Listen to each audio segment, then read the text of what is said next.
Hallo zusammen und herzlich willkommen zu einem neuen Review.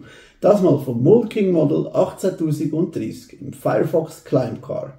Der ist für 14 plus. Er hat 1962 Teile, hat eine Remote-Steuerung dabei, hat drinnen im Modell eine Mark 6 Batteriebox, 2 Servomotoren, ein M-Motor und 8 XL-Motoren. Es hat die Möglichkeit zusätzlich, dass man es mit dem Handy steuern kann. Dann die Fernsteuerung, die dabei ist, und das Modell Batteriebox-Ding, das kann man via USB, Micro-USB aufladen. In der Packung enthalten sonst noch so verführige Pins, eine Anleitung mit 293 Steps und 108 Seiten, Kleberbogen zum Aufkleben von der Kleber. Auf der Packung hat es das Modell hier. Wie viele Motoren es hat, Rückseite, Vorderseite, Unterseite und eben App Control. Zum Modell selber, steuerbar eben via Fernsteuerung und via Handy. Es hat einen Haken, wo entweder das Modell irgendwo hinzieht oder etwas zum Modell. Es ist voll gefedert, hat Einzelradaufhängung,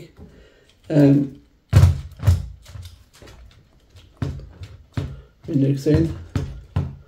Genau. So, das wäre das. Das ist übrigens vorne, das ist hinten.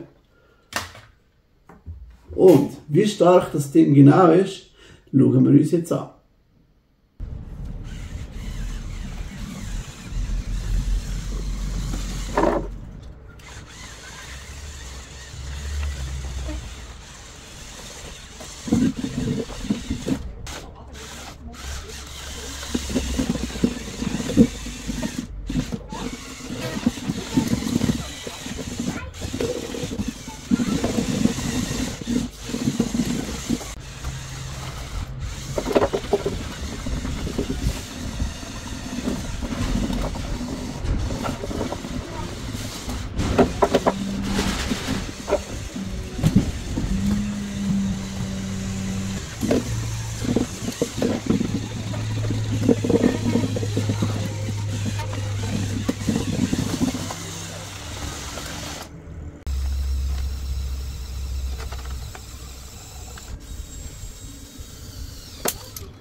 Habt ihr gesehen, wie stark das Ding ist? Crazy, oder? Hey, danke Michi fürs Sponsoren, dass wir das demonstrieren können. Ja, ich möchte euch sagen, falls es euch gefallen hat, bitte Daumen nach oben, Kommentar, falls ihr etwas zu sagen habt, schickt es allen Kollegen, die ihr könnt, und schaut bitte das nächste Video.